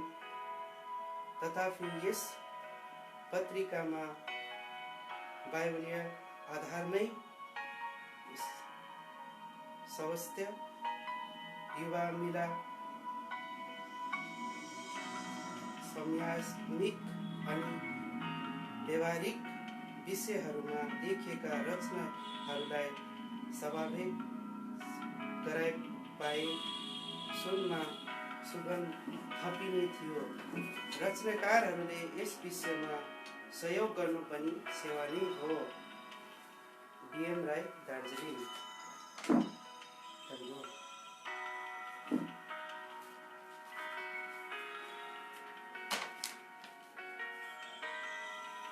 डिमापुर, नागाल्यान्डमा विशेष सेवा संगति। परमेश्वर कति दयालु हुनुहुन्छ भन्नुहुन्छ, म तिमीलाई कहिले छोड्दिनँ, म तिमी कहाँ आउँछु। यूहन्ना 14:12। प्रभु हाम्रो बीचमा आउन चाहनुहुन्छ अनि मण्डली जो परमेश्वरकी दुली हो, प्रभु उसलाई तयार पार्न चाहनुहुन्छ। यसैले विभिन्न समयमा विभिन्न ठाउँमा संगतिको प्रबन्ध गराउनुहुन्छ अनि यसद्वारा आफ्नी दुलीलाई आफ्नो निम्ति तयार पार्ने काम सबै गर्नुहुन्छ। यसै कर्ममा हेब्रोन प्रार्थना भवन, डिमापुर, नागाल्यान्डमा प्रभुको उत्तम इच्छामा 5 नोभेम्बरदेखि 9 नोभेम्बर 2014 अवधिभर विशेष आत्मिक सेवा भयो।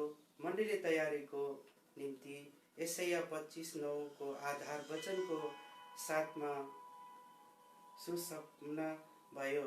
सेवा तयारीको निम्ति विभिन्न स्थानीय मण्डलीहरूबाट पूर्ण सहयोग मिल्न गयो। यसै कारण सेवा सूचनाहरू ढङ्गमा सम्पन्न भयो। करिब 550 जना भन्दा बेसी परमेश्वरका आशिषित जनहरू यस आशिषका भागीदार बन्नलाई विभिन्न मण्डलीहरूबाट आउनुभयो र प्रभुको अनुशासनमा रही सेवाबाट पूर्ण आशिष लिनुभयो। प्रभुका सेवक सेविकाहरू धेरैजना उपस्थित हुनुभयो अनि पारिवारिक सेवा, दाजु भाइ दिदी बहिनीहरूको सेवा साथै नानीहरूको सेवामा विभिन्न भार उठाउनुभयो। सेवा यस प्रकारले सम्पन्न भयो। बिहान र बेलुकी पारिवारिक सेवा पहिलो र दोस्रो थेसलोनिकीबाट भयो, जसमा विभिन्न सेवकहरूद्वारा कसरी आत्माको भरपुरी साथै अगुवाईमा चल्नुपर्छ, विश्वासका विभिन्न सत्रहरूको ज्ञान गराउँदै प्रभुको दिनको लागि हामी सचेत रहे दिनका सन्तान जे परिश्रम गर्नेहरूलाई चिनेर आदर गर्दै मेलमिलापसँग बस्नुपर्छ भनी वचनबाटै थाहा गराइयो। मध्याह्न र बेलुकीको सेवामा आधार पदबाट नै परमेश्वरको महानता, सत्यता र प्रेमको बारेमा विभिन्न अचूक प्रमाणसित उहाँ चाहिँ कसरी परमेश्वर हुनुहुन्छ भन्ने कुरालाई प्रशस्त पार्नुभयो। धेरैले नयाँ जन्मको निम्ति हात उठाए, आफ्नो पापलाई स्वीकारेका छन् अनि धेरै जवानहरूले सेवा संगति गर्ने निर्णय लिएका छन्। परमेश्वरको महिमा हेब्रोनमा हेर्दै विदाईको समय पनि आएछ। भक्तजनहरू सेवाको आशिष हृदयमा जोश, उमङ्ग र नयाँ विश्वास लिएर विभिन्न यताका साधनहरूद्वारा आफ्नो गन्तव्य स्थानतिर फर्के। हेब्रोनका प्रियजनहरू भन्छन्, प्रभुको आगमन नभए फेरि यहाँ भेटौँ। हे, हामीलाई नभुल्नुहोला, प्रार्थना सधैँ याद गरिदिनुहोला। प्रस्तोता विनय पञ्चकोटी बेरेका गान्तोक। क्रुस बोकेर हिँड्ने विषय रहेछ।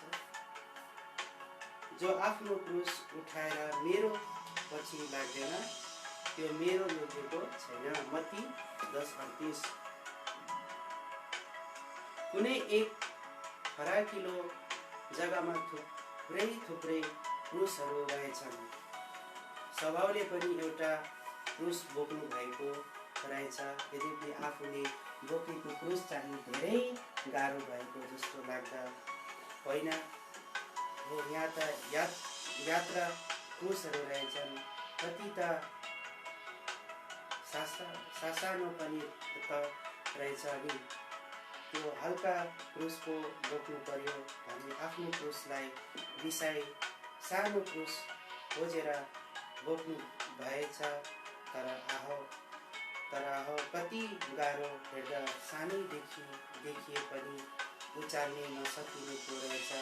त्यसपछि एक क्रुसलाई उचाल्ने प्रयत्न गर्दा कस्तो अचम्म, सबै क्रुस गाह्रो मात्र भेटियो। अन्तमा आफ्नै क्रुस यी सबै क्रुसहरूभन्दा हल्का पाउनु भएछ र आफ्नै हल्का क्रुस उठाएर हेर्नु भएछ। यस्तो सपना देख्ने माइली दिदी श्रीमती पिल्लै हुनुहुन्थ्यो। साँच्चै उहाँको जीवनकालमा धेरै समस्या, कठिनाई, रोग, बिमारहरू साथै परीक्षा रूपी आँधीबेहरीहरू आए। तर उनले प्रभुको अनुग्रहमा कहिल्यै पनि आफ्नो क्रुस बोक्न छोड्नु भएन। प्रार्थना, सहनशीलता र धीरज उहाँको आत्मिक जीवनका गुणहरू थिए। जस्तै दुःख कष्ट आए तापनि उहाँको अनुहारमा कहिल्यै चिन्ता देखिएन। कसैले आफ्ना समस्याहरू उहाँलाई सुनाउँदा पनि चिन्ता नगर, प्रार्थना गर, प्रभुले सबै समस्याहरू हटाउनुहुन्छ भन्दै सान्त्वना दिनुहुन्थ्यो। जुन दिन उहाँले प्रभु यीशुलाई आफ्नो मुक्तिदाता भनी स्वीकार गर्नुभयो, त्यसै दिनदेखि प्रभुको अनुग्रहमा आफ्नो क्रुस बोक्न पछिल्लो समय प्रभुका दासहरूले देश विदेशको विभिन्न मण्डलीहरूका आत्मिक विकासका निम्ति लगातार सेवा गरेर जुन जागरण ल्याउने कार्य गरिरहेका छन्। नयाँ वर्ष 2015 देखि रोबर्ट सिङथाम मण्डलीको निर्माण कार्य सुरु भइरहेछ। यस विषयमा सबैले प्रार्थना गरिदियो। विभिन्न ठाउँका मण्डलीहरूको निर्माण कार्य भइरहेको छ। साथै पूर्ण समय सेवा सेविकाहरू अनि सहयोगीहरूको खाँचो छ। मण्डलीको साताको सूचना अनुसार रोगी बिरामीहरूलाई सकेसक्दो भिजिट सहित ख्याल गरौँ। काम विशेष, अध्ययन अनि नोकरीका कारण घर मण्डलीदेखि टाढो रहेका हरेक सदस्य अनि विश्वासीहरूका निम्ति प्रार्थना गरिदिउँ। यस विषयमा युवा विद्यार्थीहरूका निम्ति बोझसहित प्रार्थना गरिदिउँ। मण्डलीका जेठाहरूको स्वास्थ्य बारेमा पनि निरन्तर प्रार्थना गरिदिनुका साथै सकेभर भेटघाट पनि गरौँ। आगामी जनवरी महिना कालिम्पोङ एलसदाईमा हुने वार्षिक युवा शिविरको पूर्ण सङ्कल्पता अनि आत्मिक उपलब्धिका निम्ति प्रार्थना गरौँ।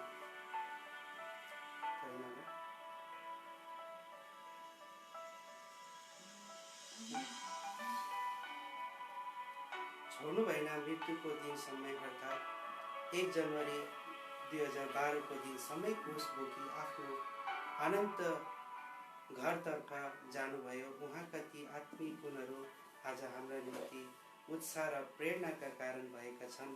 धर्मीजनको सम्झना सदा सर्वदा रहिरहन्छ। भजन 112 को 6। प्रिय पाठकहरू, के तपाईँलाई आफ्नो क्रुस गाह्रो लाग्दैछ? जिउँदो पानी ढेसक विलक लेप्चासँग माउन्ट हर्मन सिलगढी।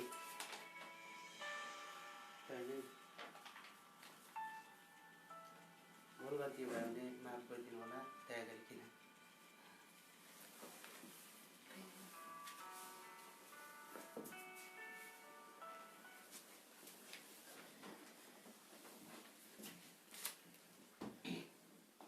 ल अब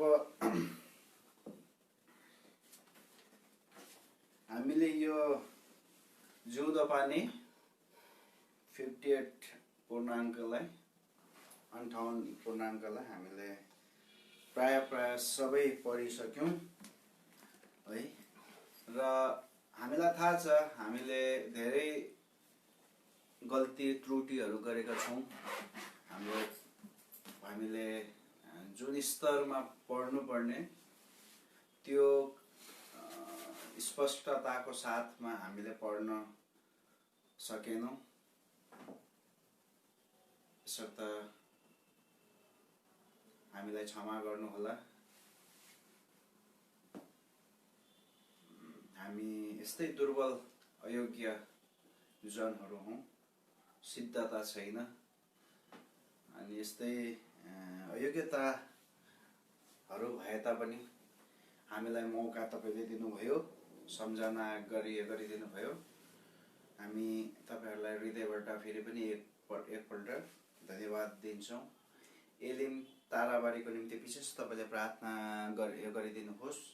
हाम्रो सानो झुन्ड छ है, हामी त्यहाँ लगभग 14-15 परिवार मिलेर हामीले सेवा गरिरहेका छौँ। धेरै कुरोहरूको अभाव छ र प्रार्थनामा सम्झना गरिदिनुहोस् ताकि हामीले सबै कुरोहरूलाई सँगाल्दै एउटा मण्डलीलाई उन्नतिको कारण बन्दै गएको होस्। एउटा आत्मिकी प्रेरणा र उच्चता एलिम ताराबारीले पाएको होस्। यहाँको सबै नौलो आत्माहरूको निम्ति, जवान भाइ बहिनीहरूको निम्ति र हामी सबैको निम्ति तपाईँले प्रार्थनामा याद गर्नुको निम्ति नभुलिदिनुहोस्। र यस्तै जस्तो भए तापनि हामीले यो 3 दिनमा यो जिउँदो पानी पढिसक्यौँ र आज यो अन्तिम दिन थियो। समय अलिकति ज्यादा लियौँ तपाईँहरूको, हामीलाई क्षमा गर्नुहोस्। तर हामीलाई प्रभुले यो अनुग्रह दिनुभयो र सहायता गर्नुभयो। हामीले जानी नजानी भए पनि यो पुरा यो जिउँदो पानीलाई हामीले पढ्ने मौका पायौँ।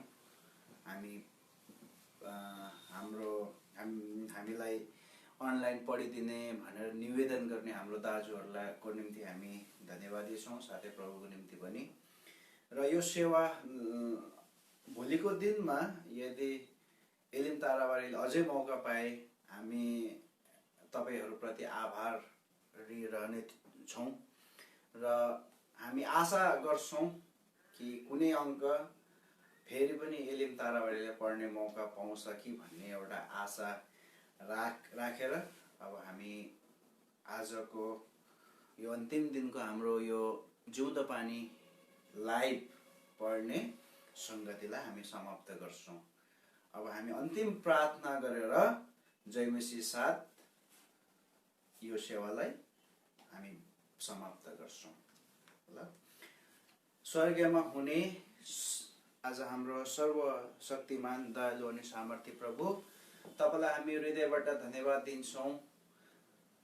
प्रभुजी, धेरै आज हामीमा दुर्बलता कमजोरताहरू भए तापनि, अयोग्य जीवनहरू भए तापनि, अयोग्यताले भरिएको आज हामी मानिस जाति भए तापनि तपाईले हामी यस्तो दुर्बल तुच्छहरूबाट आफ्नो महिमा लिन चाहना गर्नुभयो। हामी हृदयबाट धन्यवाद दिन्छौँ यो समयको निम्ति। प्रभुजी, आज हामीले यो जिउँदो पानी 58 अङ्कलाई पुरा पढ्ने मौका पायौँ।